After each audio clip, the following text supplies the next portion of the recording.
Mr. Kim Beazley, Ambassador of Australia. Well, thank you very much, Colonel, and thanks to Secretary Kelly. You've become very faithful attendee at these gatherings, and thanks to Commodore Fred Keating, who made those wonderful remarks, comprehensive remarks, that explain absolutely the significance, the importance of the set of events which created the ANZAC legend and the basis of this observance in Australia and New Zealand. I'd also like just to mention that Commodore Keating was speaking here because Mike Moore, the beloved Kiwi ambassador, has suffered a stroke about a week ago. I saw him yesterday, and I'm pleased to report that he's almost up to his normal level of incoherence, and he very much wishes that he could have been here to exercise that with all of you. I'd like to acknowledge Senator Stephen Conroy, who is a member of the Australian Parliament, who is with us today. But I think a special acknowledgement should be given to everybody who is here today in uniform. When General John Monash, who was Commander of the Australian Forces, presided over the first ANZAC Day parade, he said, "This is our day, our special day." And what he was referring to was the soldiers who marched past him, who had been the soldiers evacuated from Gallipoli.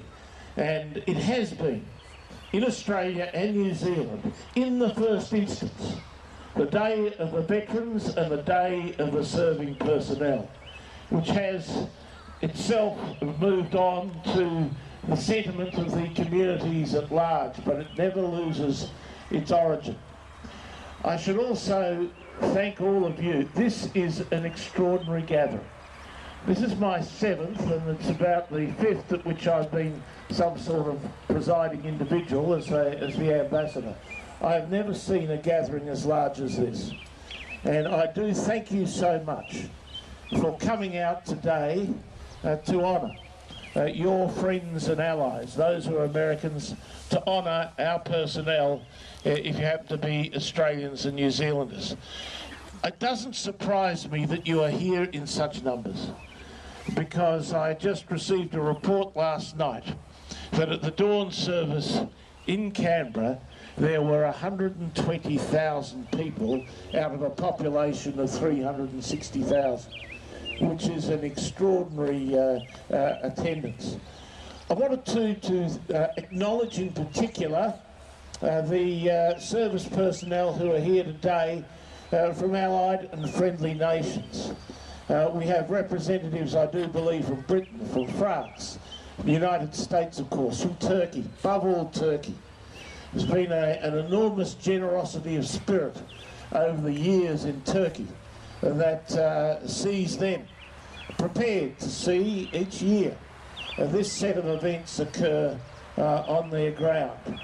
Of course, they themselves have started them to acknowledge their side in the whole occasion. They, after all, were the victors in this phase of the conflict, and it was very pleasing to see the leadership of Turkey turning out for their own commemorations on the television a couple of days ago. We're the last of the line.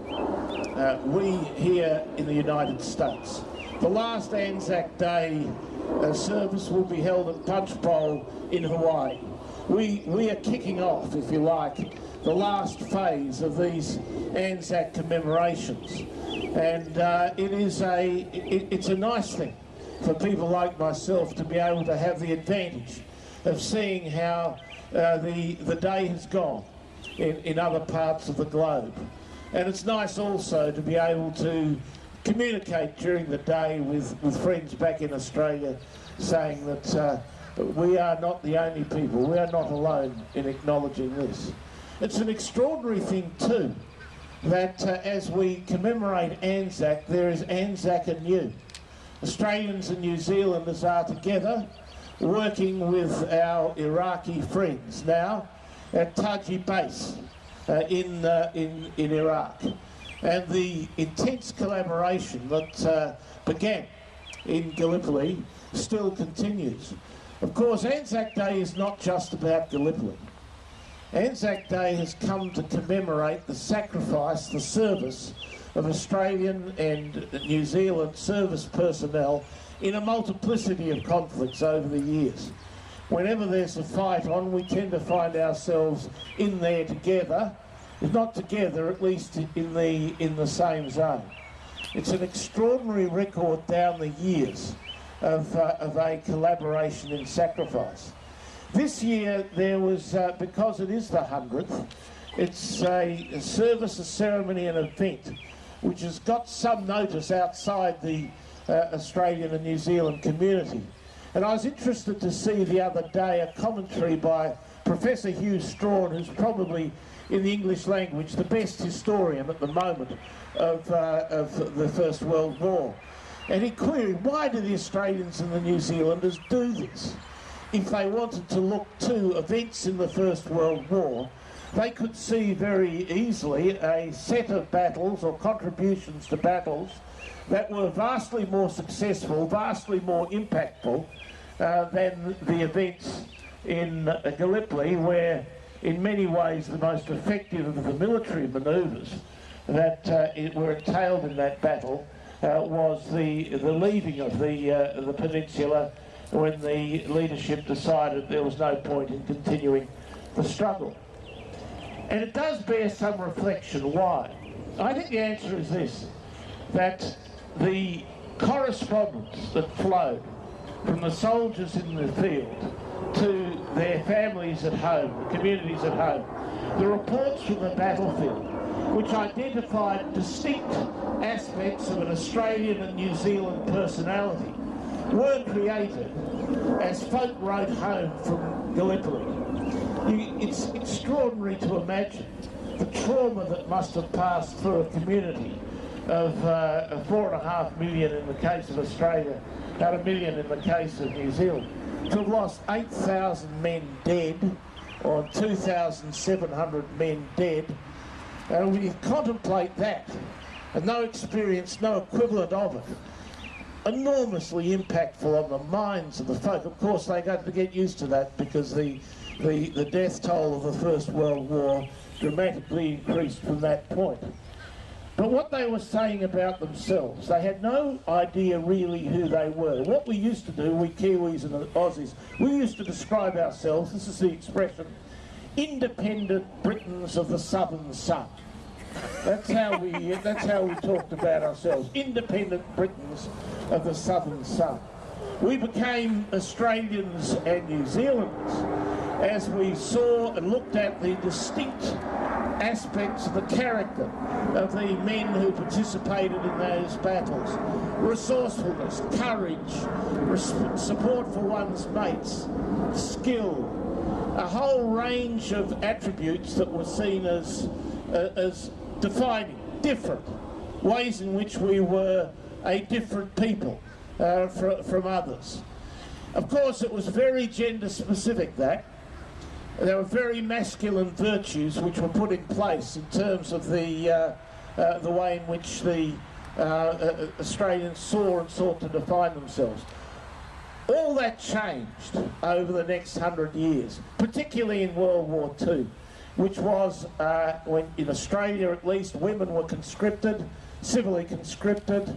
The entirety of the population participated in the struggle, and many more branches of the armed services are open to women.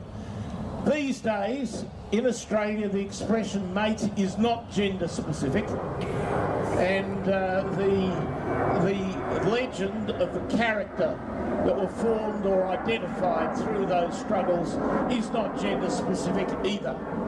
So this is something in Australia owned by all Australians of whatever gender and whatever ethnic background.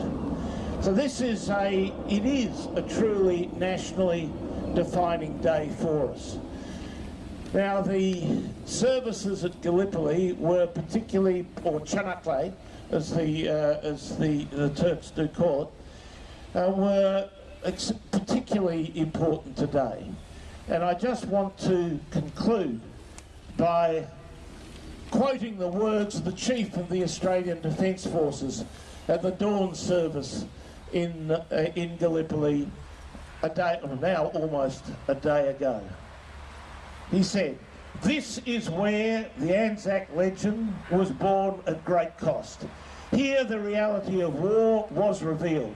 Here so many died and dreams died with them. Here they lie in sacred soil. Here we honour their spirit, the spirit of ANZAC which lives among us. Here we will remember them."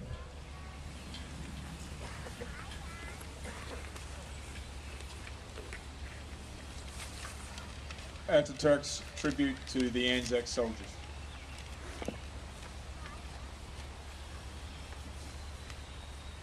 Good morning. Good morning. Mert Urenç, Commander, Embassy of Turkey. Those heroes that shed their blood and lost their lives, you are now lying in the soil of a friendly country.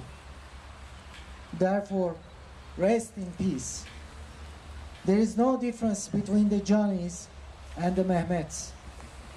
To us, where they lie side by side here in this country of ours. You, the mothers, who sent their sons from faraway countries, wipe away your tears. Your sons are now lying in our bosom and are in peace. After having lost their lives on this land, they have become our sons as well.